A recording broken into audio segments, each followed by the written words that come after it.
마태복음 6장 24절 말씀입니다.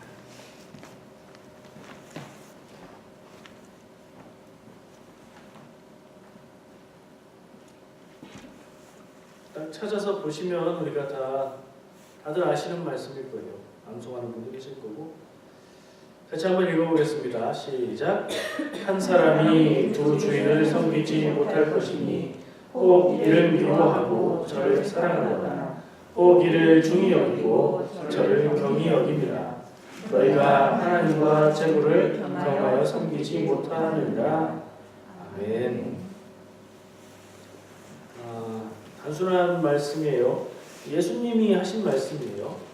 마태복음 6장이니까 내용상 무슨 내용이죠? 마태복음 6장은 예수님이 산에 올라가셔서 사람들에게 전하신 산상설교의 내용이에요. 그 내용 가운데 산상설교의 내용은 예수님이 전하시는 천국 복음의 핵심들이라고 그렇게 생각하는데, 그 중에 사람이 주인을 섬기는 것에 대한 이야기를 하세요. 그리고 결론은 뭐냐? 하나님과 재물을 동시에 섬길 수가 없다. 하나님을 주인으로 살든가 재물을 주인으로 살아야 된다. 이 얘기를 하시는 거예요.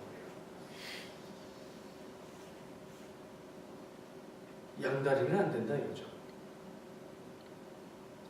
옛날에는 남자들만 양다리를 했는데 요즘에는 여자들도 양다리, 삼다리, 막 이렇게 오다리 많이들 하는 것 같아요. 썸이라는 이름으로. 영화를 보면요, 제가 좋아하는 영화 장르가 몇 개 있어요. SF 같은 거 좋아하고, 첩보물 좋아하고, 액션 좋아하고. 남자들 다 좋아하는 영화 좋아해요. 첩보 나오는 영화를 보는 또 재미가 있습니다. 그 중에 또 보다 보면 이런 장면이 있어요. 어떤 사람이 스파이예요. 아주 유능한 스파이인데 알고 보니까 이 사람이 처음에 나왔던 거하고 다르게 이중 스파이인 거예요. 처음에는 이쪽 편인 것 같았는데 알고 보니까 이쪽 편이었다. 뭐 이런 얘기 나오는 영화들 아마 보셨을 거예요.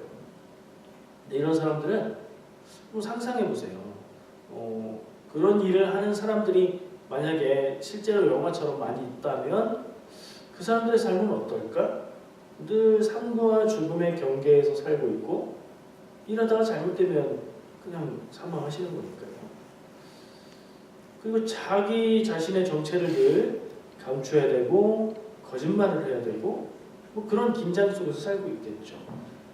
게다가 이중 스파이라면 이쪽에는 이렇게 저쪽에는 저렇게 양쪽을 다 속여야 되는 그런 상황인 것 같아요. 그런 모습을 볼 때 사실은 그런 사람은 이쪽 편도 저쪽 편도 아닌 것 같다는 생각을 해봤어요. 영화에서 대체로 이중 스파이는, 그러니까 악당에 해당하는 이중 스파이는 굉장히 유능한 것 같고 굉장히 무서운 것처럼 묘사가 되는데 결국에는 대체로 죽어요. 악당은 죽어요. 그런 이중 스파이의 실제 역사상 있었던 모델이라고 알려진 마탈이라고 알려진 그런 사람이 있대요. 여성이고 굉장한 미모를 가졌고 무용수여서 굉장히 매혹적인 그런 사람이었는데, 실제로 이중 스파이인지 뭐 그런 것까지는 잘 모르겠지만 스파이 혐의로 총살을 당했대요. 역사상에도 그런 사람들이 있네요. 영화에서 보면 그렇죠. 죽을 것 같고 조금 부족하고 모자란 것 같고 위험해 보이는데 주인공 좋은 편은, 의리를 지키는 편은, 주인공의 덕목은 의리를 지키는 거잖아요. 의리를 지키는 주인공은 아주 가까스로 살아요. 이게 우리에게 쾌감을 주죠. 예수님의 말씀에서, 예수님이 하시는 말씀에서 하나님과 재물을 사람의 주인인 것처럼 예수님께서 묘사를 하셨어요. 그러면서 얘기하시기를 한 사람이 두 주인을 섬길 수가 없다. 이쪽 주인을 섬기면 이쪽 주인을 섬기지 못하고 이쪽 주인을 섬기면 이쪽 주인을 섬길 수가 없다. 이렇게 얘기하셨어요. 근데 이거는 어느 경우에나 절대적으로 두 주인을 섬길 수 없다는 얘기가 아니에요. 잘 보면 조건이 필요해요. 이 두 주인은 어때야 되죠? 겸해서 섬길 수 있는 그런 같은 선상에 있지 않아야 돼요. 하나님과 재물처럼. 반대 혹은 떨어진 먼 그런 관계여야 동시에 섬길 수가 없죠.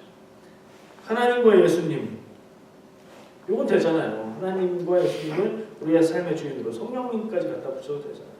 같은 선상에 있으면 그게 돼요. 근데 예수님의 이 얘기에 굳이 설명하지 않은 전제는 사람이 두 주인을 섬길 수가 없다. 그렇게 한다고 해도, 그렇게 하고 싶어도 결국에는 하나 선택을 해야 된다. 그 두 주인의 일반적인 얘기를 하시는 게 아니라 하나님과 재물에 대해서 구체적인 얘기를 하시려고 그렇게 얘기를 하십니다. 하나님을 주인으로 섬기는 건 이해가 되죠. 신하가 왕을 섬기듯이, 종이 주인을 섬기듯이 사람이 자기 생명의 근원이고 온 세상의 창조주이고 내 삶을 모든 것을 인도하시는 하나님을 주인으로 삼고 살아가는 건 당연한 일이고 그렇게 할 수 있는 일이에요. 우리는 늘 그런 생각을 하면서 살아서 얼른 이해가 돼요. 재물을 주인으로 섬긴다는 게 들어서 익숙하긴 한데 한번 생각해 보세요. 사람이 재물을 주인으로 섬긴다는 게 말이 되는가? 재물이 뭐예요? 재산과 물질적인 모든 것들을 얘기하는데 돈이라고 바꿔보죠. 사람이 돈을 주인으로 섬기나요? 누가 그렇게 생각해요? 여러분들 중에 나는 돈을 주인으로 섬겨. 아니면 나는 돈을 주인으로 섬기는 삶을 안 살아. 이거 말 자체가 성립이 좀 안 돼요. 그냥 생각해보면. 어떻게 생각하세요? 그리고 이 물질이, 재물이, 돈이 하나님과 동등한 위치에서 비교되는 것처럼 예수님이 말씀하셨어요. 근데 그럴 수가 있나요? 하나님은 하나님이신데 돈 혹은 물질, 뭐 다른 것도 좋아요. 명예, 권력 이런 것들이 하나님과 같은 위치에서 하나님과 이렇게 대결이 될 수 있는 그런 가치를 지닌 그런 존재인가요? 그렇지도 않죠. 돈은 그냥 물질이죠. 동전이든 지폐든 사람들이 필요에 의해서 만든 것일 뿐이에요. 돈은 애초부터 그랬어요. 종이에 쓴 돈이 아니더라도 소금이 돈으로 사용될 때도 마찬가지였고요.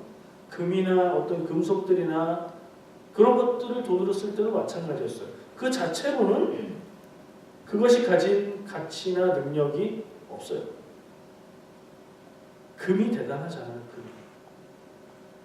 근데 금이 대단한 거 뭐가 그리 대단해요? 금이 강한 금속을 만들 수 있는 것도 아니고 금은 그냥 금으로서 사람들이 그걸 귀하게 여기고 가치를 두니까 귀한 거죠.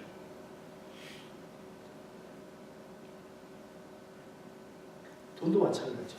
사람들이 어떤 도구로 만들어 놓고 그것을 사람의 삶에 편리하게 사용을 하고 거기에 가치를 부여했죠. 사람들이. 가치가 부여가 안 된 돈. 돈은 분명히 돈인데 가치가 부여가 안 된 돈. 뭐가 있을까요? 환전이 안 된다고 생각했을 때 외국 돈을 가지고 우리나라에서 쓸 수 있나요? 한국 돈을 캐나다에서 쓸 수 없죠. 환전이 안 되면. 환전이 되지만 현실적으로는 그게 안 된다고 생각해요. 그러면 그건 분명히 돈인데 여기서 쓸 수 있는 가치가 없는 거죠. 왜냐하면 그 자체의 능력도 없고 그 자체의 가치가 없기 때문에 그래요. 그런 면에서 하나님과 동등한 어떤 주인의 위치, 주인의 자리에 인생의 사람의 주인의 자리에 올라갈 수 있는 그런 대상이 아니에요. 근데 예수님은 그렇게 말씀하세요. 사람들은 그 누구도 돈을 좋아하고 돈을 많이 모으는 것을 인생의 부자 되는 것을 인생의 목적으로 삼고 돈을 막 따라다니고 이러는 사람도 자기가 돈의 주인이라고 생각하지 돈이 나의 주인이라고 생각하지 않아요. 내 지갑에 들어있으면 돈은 내 거죠. 내 통장에 들어있는 돈은 내 거죠. 내가 그 돈의 주인이라고 생각해요. 남들이 볼 땐 저 사람은 돈에 매여서 살아. 돈에 노예야 이렇게 말하겠지만 스스로는 내가 그 돈의 주인이라고 생각해요. 그게 사람의 어리석은 점이에요. 그런 면에서 생각해 볼 때 돈을 위해서 살고 돈 때문에 죽고 돈 때문에 괴로워하고 그걸 옆에서 보고 있다고 생각해 보시죠. 그 사람이 돈의 노예, 돈의 종, 돈을 저대로 섬기는 삶이죠. 현실적으로는 정말 그럴 능력이 없는 그 대상에 대해서 매여서 사는 거. 예수님이 하신 말씀에 하나님과 재물을 동시에 섬길 수 없다는 얘기를 하셨지만 실제로 재물은 이미 사람의 인생의 주인의 자리에 갈 만한 가치나 능력이 없는 대상이기 때문에 그 비교 자체가 안 되는 거예요. 근데 거기에 비해서 그렇게 살고 있는 사람이 있다면 그 삶이 잘못된 삶이고 그 삶이 바뀌어야 되는 삶이죠. 예수님이 이 말씀을 통해서 그 얘기를 하고 계신 것 같아요. 한 가지를 더 생각해 보겠습니다. 예수님의 말씀은 선택하라는 말씀처럼 들려요.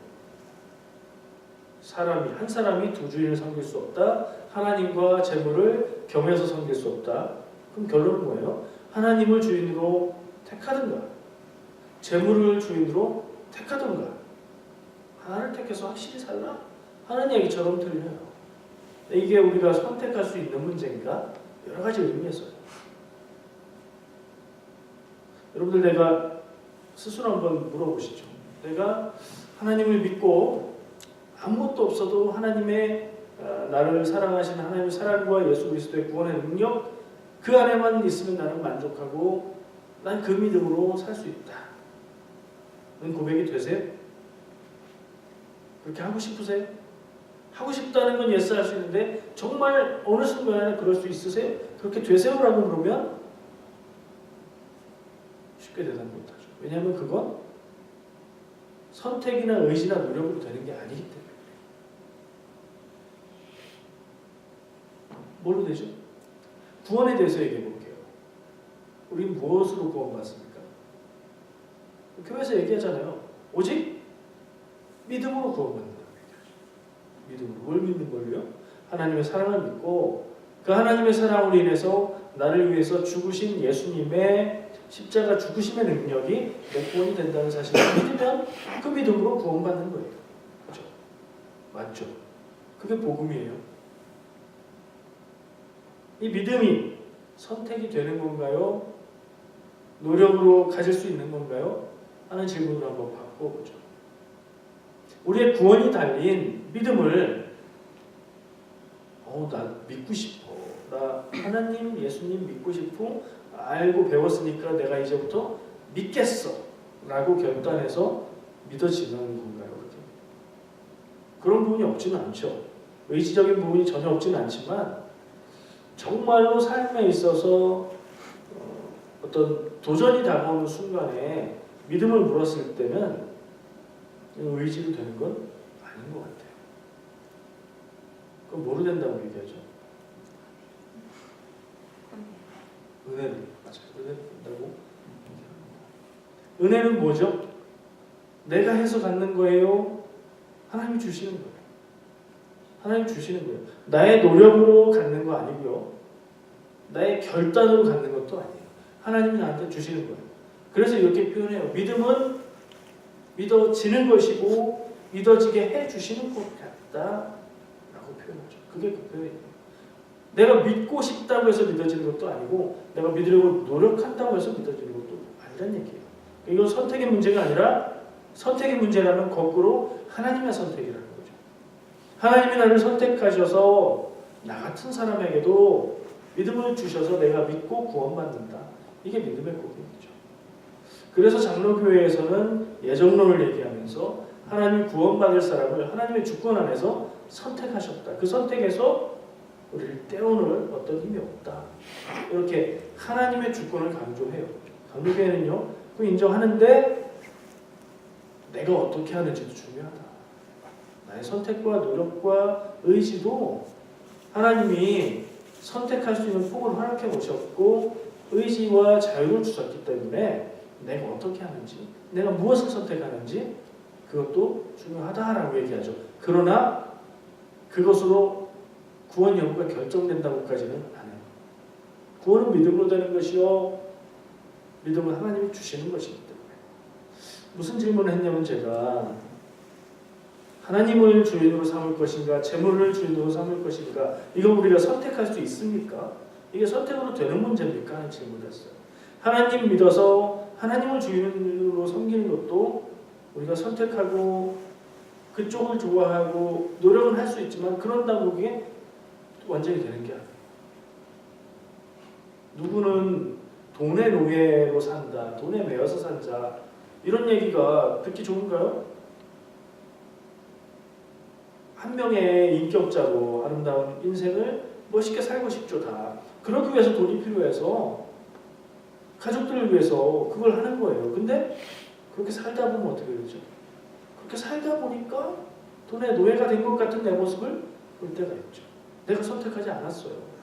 근데 삶의 한순간 한순간 한순간 그쪽으로 우리가 갔어요. 이거는 선택이 안 되는 거다, 선택이 되는 거다 이렇게 단순하게 말하기가 쉽지 않아요. 거기에는 우리의 선택도 들어가 있고요.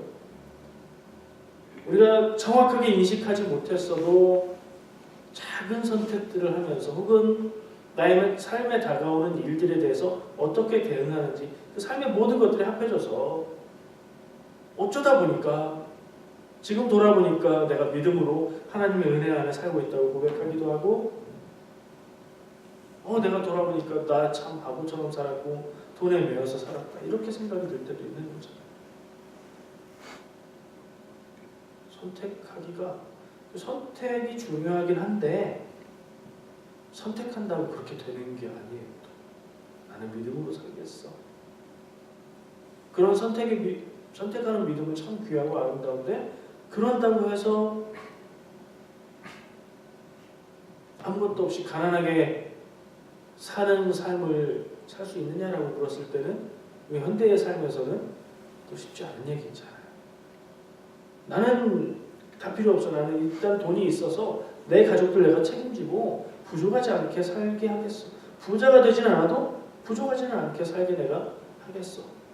라고 살아도 삶의 경험 가운데 다가오는 하나님의 간섭하심, 하나님의 역사하심 이런 걸 보면서 돈만 벌어야지 이러면서 살 수는 또 없잖아요. 삶의 문제는 단순하지가 않더라고요. 그럼에도 불구하고 오늘 말씀 처음 생각할 때 예수님은 두 주인이 있다. 한 주인을 섬겨라. 결국엔 하나님을 주인으로 섬기는 삶을 살아라 라고 얘기하시는데 그게 말처럼 쉽지 않더라 하는 게 지금 제가 이렇게 길게 한 얘기인 것 같아요. 그래서 더욱더 믿음으로 산다는 게 은혜이지 않나 하는 생각을 나는 전혀 이런 믿음을 고백하고 이렇게 생각하고 사는 사람이 아니었는데 어느 순간 보니까 내 삶 가운데 내 삶의 경험 속에서 하나님의 인도함을 경험하다 보니까 나도 모르게 내 입에서 믿음의 고백이 나오고 중요한 거를 선택하는 순간 좋은 거 나쁜 거 내가 좋아하는 거 싫어하는 거 이익과 손해보다 하나님의 뜻이 뭔가를 생각하게 되더라는 그런 고백이 있는 삶 그게 성도의 삶이지 않을까 하는 생각을 해봅니다.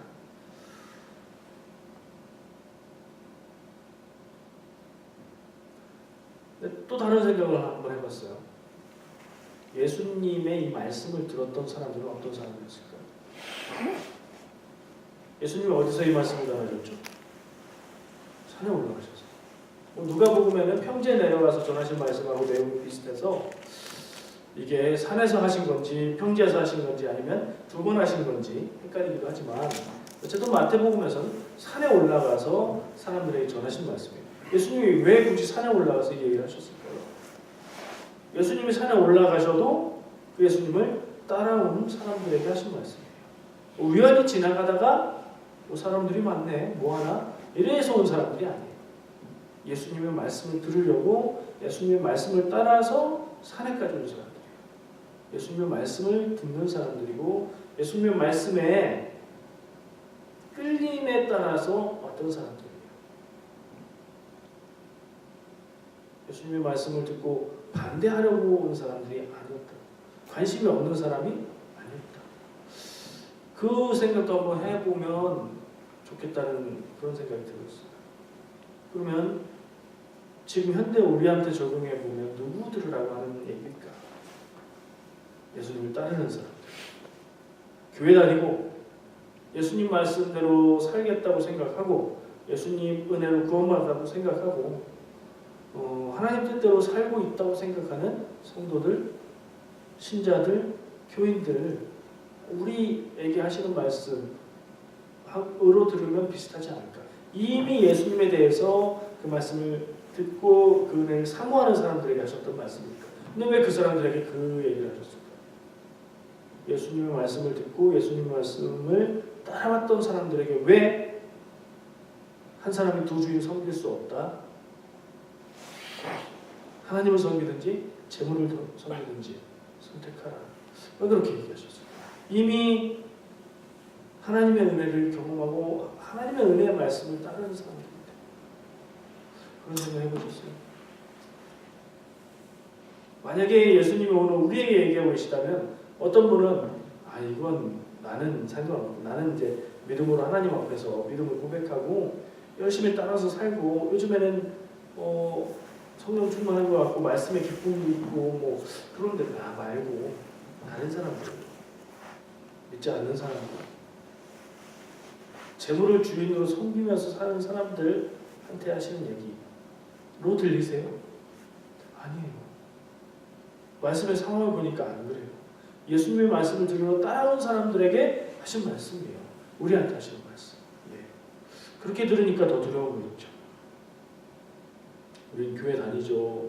믿는다고 고백도 하고 믿음으로 주를 시인하면 그 믿음의 구원의 증거, 믿음의 고백이 구원의 증거가 된다고 얘기하잖아요. 그것도 하고 하여튼 다 하잖아요. 교회 예배 열심히 나오고 수요일에 오시는 분들은 뭐 그렇잖아요. 근데 이 말씀이 오늘 우리에게 어떤 의미가 있을까? 그런 생각을 해보게 됐어요. 제가 여러분들 다 믿음으로 살고 있다고 생각하시지만 아니요 뭐 이런 얘기는 하고 싶지 않아요. 저는 모르니까. 여러분의 삶의 내면의 깊은 부분은 모르니까. 겉모습을 보고 판단할 수 있지만 겉모습이 그 사람의 전부가 아니라는 걸 아니까 판단하지 않아요. 근데 나 스스로 나의 모습을 다시 한번 생각해 볼 필요는 있는 것 같아요. 그래서 저는 오늘 이 말씀을 저한테 드립니다. 나는 하나님을 주인으로 사는가 재물 혹은 다른 어떤 것을 주인으로 사는가. 주인으로 섬기고 산다는 거 주인이 하라는 대로 따라 사는 거잖아요. 그러니까 나의 삶의 길을 선택하는 게 하나님의 뜻인가 혹은 다른 것인가. 하나님의 뜻이 중요하다고 여겨도 가장 중요한 때 선택하는 게 뭔지가 중요해요. 이중스파이 얘기했죠 아까. 이중스파이의 정체가 드러나는 순간이 있어요. 이런 경우는 좀 착한 이중스파이예요. 언제 그 정체가 드러나죠? 거의 영화가 끝나갈 무렵 결정적인 순간에 아주 중요한 선택을 할 때 주인공을 죽일 것처럼 하다가 딱 반대쪽으로 총을 겨누는 순간이죠. 결정적인 순간, 마지막 순간에 하는 선택이 진짜 그의 정체인 거예요. 그거 한번 적용해 보고 싶어요. 우리가 우리를 돌아보고 생각해 볼 때 완전히 하나님을 주인으로 섬기고 살죠 라고 자신 있게 말은 못해도 그래도 난 재물을 주인으로 섬기는 것 같진 않은데요 하는 생각을 하고 싶어요. 이중수파에도 그래요. 이랬다가 저랬다가 모르는 사람, 속 모르는 사람이 보기에는 이쪽 편 들었다가 저쪽 편 들었다. 자기 편한 대로 자기에게 유리한 대로 하는 것 같아요. 성도들도 마찬가지예요. 부자이건 가난하건 믿음이 좋건 그렇지 않은 것처럼 보이건 간에 우리가 살아가는 삶에 있어서 믿음의 선택을 하기도 하고 다른 선택들을 하기도 해요. 100% 믿음의 선택을 하는 사람은 아마 거의 없을 것 같아요. 근데 그게 언제 진짜 정체가 판명을 할까요? 결정적인 순간. 진짜 중요한 결정이에요. 평소에는 막 믿음 있는 것처럼 다 이렇게 하는데 정말 중요한 질문 앞에서는 난 하나님 말고 하나님 중요한데 다른 때는 다 하나님 따르는데 이때는 안 되겠어요 하면 가짜. 저쪽 스파인 거예요. 근데 평소에는 우리가 볼 때 교회를 나오는 건지 안 오는 건지 잊을만한 거 보고 막 이러고 행동으로 볼 때 말로 볼 때도 잘 모르겠고 그런데도 아주 중요한 순간 믿음의 선택을 할 수 있잖아요. 그럼 그 정체는 뭐예요? 하나님을 주인으로 사는 사람이죠. 왜냐하면 우리의 삶은 완전할 수 없기 때문에 중요하고 결정적인 핵심의 때에 무엇을 선택하는지가 내 정체가 되는 거예요. 여러분들 중요할 때 무엇을 기준으로 선택하십니까? 인생은 뭐라고 하는 거 있죠? 선택 얘기하면 B와 D 사이에 C다. 들어보셨죠? 근데 뭔지 잘 기억 안 나시죠? B는 birth, 출생과 D는 death, 죽음 사이에 C는 뭐예요? choice, 선택이다. 평생 우리는 선택하면서 산다는 거예요. 작은 거나 큰 거나. 그 선택들 가운데 어떤 선택을 하고 사는지 우리 오늘 기도할 때에 하나님 앞에서 내 자신을 잘 돌아보는 시간이 되면 좋겠습니다. 기도하겠습니다.